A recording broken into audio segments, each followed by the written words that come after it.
छात्रों, हम एक्सरसाइज 1.4 पर पहुंच चुके हैं। इसका पहला क्वेश्चन देख लेते हैं। इसमें कहा गया है without actually performing long division state whether the following rational numbers will have a terminating decimal expansion are non terminating repeating decimal expansion.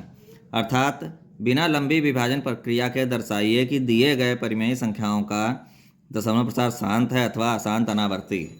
तो इसमें हमको यह बताना है कि इन क्वेश्चंस को अगर हम डिवाइड करें तो हमें जो नंबर मिलेंगे वो हमारे टर्मिनेटिंग होंगे या नॉन टर्मिनेटिंग, अर्थात जो नंबर हमें मिलेंगे वो आवर्ती होंगे या अशांत होंगे अथवा अशांत होंगे।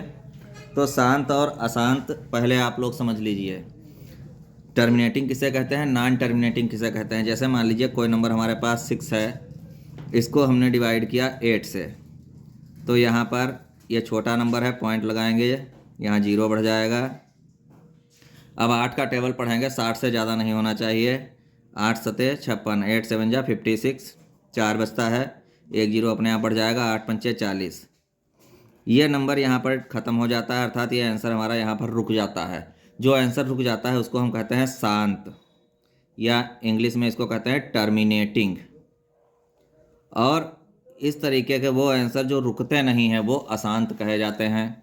जैसे मान लीजिए 1 को हम डिवाइड कर रहे हैं 3 से, तो यहाँ पर 0 के बाद पॉइंट लगाएंगे, 1 0 बढ़ जाएगा, 3 3 जा 9, 1 बचेगा, फिर 0 बढ़ेगा, फिर 3 3 जा 9। तो ये इस तरीके से चलता ही रहेगा। तो ऐसे हलों को हम क्या कहेंगे, इसको हम कहेंगे अशांत। हिंदी में कहेंगे अशांत और इंग्लिश में कहेंगे नॉन टर्मिनेटिंग। अब आपको शांत और अशांत समझ में आ गया होगा। इसको सॉल्व करने का एक बहुत ही सिंपल तरीका बताया गया है आपकी इस एक्सरसाइज में कि किसी भी डिजिट को हम शांत और अशांत बिना कर गुणा भाग किए भी बता सकते हैं। उसके लिए हमको क्या करना होता है, मान लीजिए कोई नंबर हमारा है जैसे 5 और इसके बटे में 6 7 8 कोई भी गिनती है, तो नीचे वाली संख्याओं के हमको फैक्टर या गुणनखंड कर लेने होते हैं।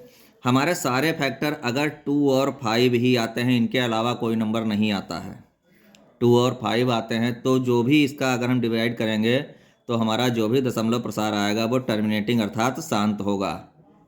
और अगर इसके फैक्टर 2 5 के अलावा कोई और गिनती आ जाती है तो वो हमारा अशांत होगा, अर्थात नॉन टर्मिनेटिंग नंबर होगा। तो बस इसी चीज़ को ध्यान रखना है हमको, इसी चीज़ से क्वेश्चन सॉल्व होंगे। अब इसका पहला क्वेश्चन हमारा दिया हुआ है यहाँ पे 13/3125, 13/3125। तो यहाँ पर नीचे वाली जो डिजिट है उसके हम फैक्टर कर लेते हैं, यहाँ पे नंबर हम लिखे लेते हैं।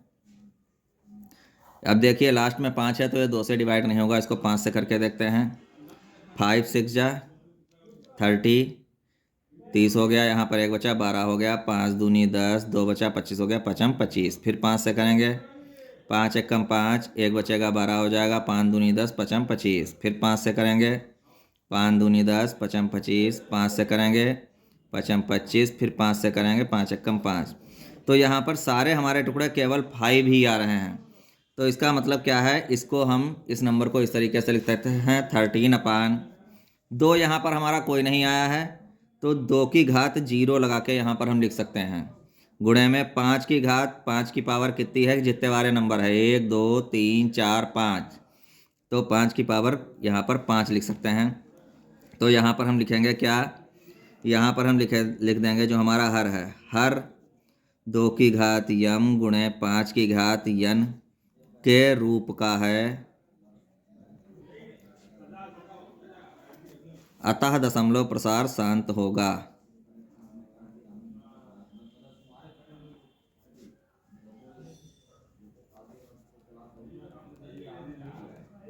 अब इसी को इंग्लिश में हम लिखें तो क्या लिखेंगे, डेनोमिनेटर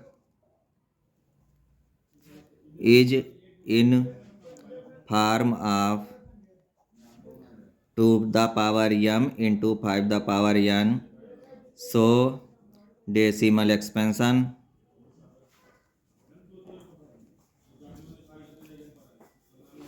विल बी टर्मिनेटिंग। अब इसी तरीके से सारे क्वेश्चंस हमको करने हैं। जो भी हमारा जिसमें हमारा कोई नंबर 2 और 5 के अलावा अगर एक्स्ट्रा नंबर कोई आ जाता है तो हमको इसका अपोजिट लिख देना है, यहाँ पर लिख देना है रूप का नहीं है, not in form of 2 into ये। So decimal expansion will non terminating.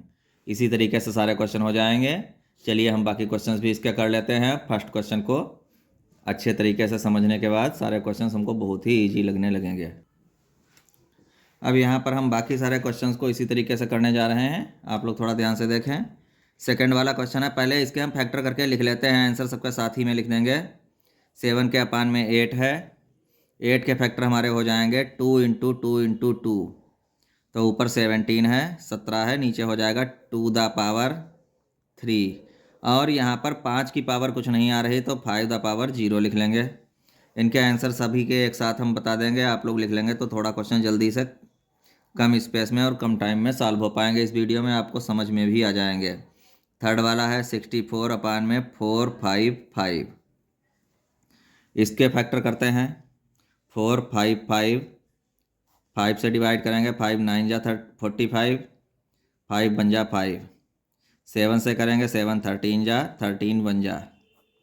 तो यहाँ पर जो हमारा डेसिमल एक्सपेंशन इसके नीचे आएगा, सॉरी फैक्टर्स जो आएंगे वो हमारे क्या आएंगे, 5 the power 1 into 7 the power 1 into 13 the power 1, 13 की घात 1, 5 की घात 1 और 7 की घात 1। अब चौथा क्वेश्चन इसका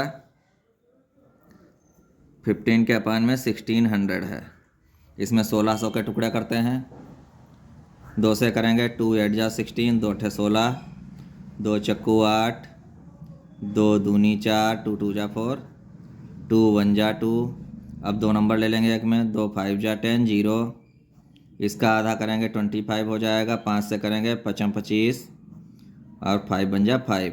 अब यहाँ पर देखिए 5 हमको मिल रहा है 2 बार, तो यहाँ पर हम लिख लेंगे अपान में ऊपर डालेंगे 15, और 2 कितनी बार मिल रहा है, 1 2 3 4 5 6, 2 की पावर 6 कर देंगे और 5 की पावर यहाँ पर 2 कर देंगे। इसके भी फैक्टर हमने लिख लिए हैं। पांचवा क्वेश्चन 29 अपान में 343, इसके टुकड़े करेंगे 343 के। ये कैसे होगा हमारा, यहाँ पर देखें 3 से नहीं होगा, यहाँ पर हमारा ये कितने से होना चाहिए, 7 से करके देखते हैं। 7 चौक 28, 6 34, 7 से हो जाएगा। 7 चौक 28, 6 बचा 63 हो गया, 7 नेम 63, 7 सतह 49, 7 एकम 7। ये इतना हमारा क्या हो जाएगा 29 और अपान में हो जाएगा 3 4, सॉरी यहाँ पर इसके फैक्टर लिख लो 7 की पावर 3। छठा क्वेश्चन करेंगे, छठे में डायरेक्ट दिया ही हुआ है तो इसमें कुछ नहीं करना है। यहाँ पर 2 की पावर 3 और 5 की पावर 2 दी हुई है, इसमें केवल हमको लिखना ही है। और इसके बाद आता है सातवां क्वेश्चन, सातवें में भी लिखा हुआ है 129 अपान में 2 द पावर 2, 5 द पावर 7 और 7 द पावर 5। इनमें से एक आधा क्वेश्चन आपके ऑब्जेक्टिव में ज़रूर आने की उम्मीद है हमको, तो इन क्वेश्चंस को थोड़ा ध्यान से देख लें। अगला है 6 अपान 15, 15 के टुकड़े हो जाएंगे, 5 3 जा 15 होता है, तो 5 गुणे 3 दोनों के ऊपर पावर 1 1 लगा देंगे। इसके बाद आठवां नवा क्वेश्चन आ जाता है। 9 में है 35 के अपान में 50। अब 50 के टुकड़े यहाँ पर करके देखते हैं। 2 से करेंगे 25, 5 से करेंगे 55 25, 5 एकम 5, तो यहाँ पर हो जाएगा 2 की घात 1 और 5 की घात 2। ऊपर हमारा 35 है, कुछ भी हो ऊपर वाले नंबर से हमको कोई लेना देना नहीं है। नीचे वाले क्वेश्चन नंबर को ही ध्यान से देखना है, जो हमारा हर है डिनोमिनेटर है उसी से सॉल्व हो गया। अब 210 आ गया, 210 के टुकड़े करते हैं। 2 से होगा 2 एकम 2, यहाँ पर 1 छोटा पड़ गया, 0 बढ़ाएंगे, 2 पंचे 10। 3 से करेंगे 3 3 9, 3 पचे 15, 5 सतह 35, 7 एकम 7, तो इसके टुकड़े आ जाएंगे, ऊपर तो वही रहेगा 77, नीचे आ जाएगा 2 गुणे 3 गुणे 5 गुणे 7 और सबके ऊपर 1 1 लगा देंगे। अब इसके बाद 10 ही क्वेश्चन हमारे हैं। अब यहाँ पर देख लीजिए, हमारा पहला क्वेश्चन जो है उसमें हमारे जो हर हैं उनके 2 ही टुकड़े हैं, 2 और 5। चौथे वाले में यही है, दूसरे और चौथे में, और इसके बाद छठे में, और हमारा आ गया 9। तो यहाँ पर क्वेश्चन नंबर 2, क्वेश्चन 2 है हमारा, 4 है, 6 है और 9 है। तो इनके आगे हम इनका सभी का आंसर एक ही लिखेंगे। क्या लिखेंगे हम? हर 2 की घात यम गुणे 5 की घात यन के रूप का है, अतः दशमलव प्रसार शांत होगा।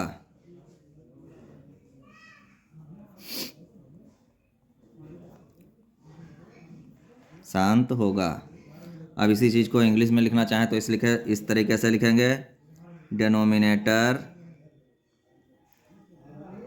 Is in form of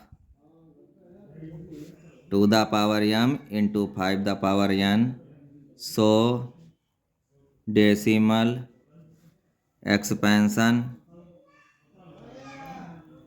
will be terminating.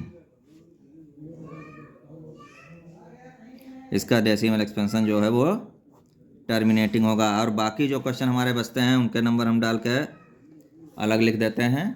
इनका डेसिमल एक्सपेंशन जो है वो नॉन टर्मिनेटिंग हो जाएगा। किसका?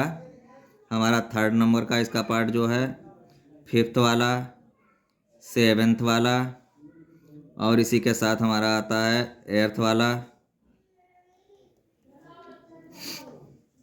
और यहाँ पर हमारा आ जाता है 10 वाला।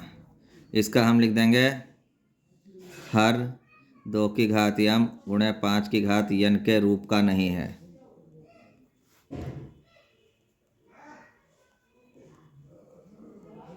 अतः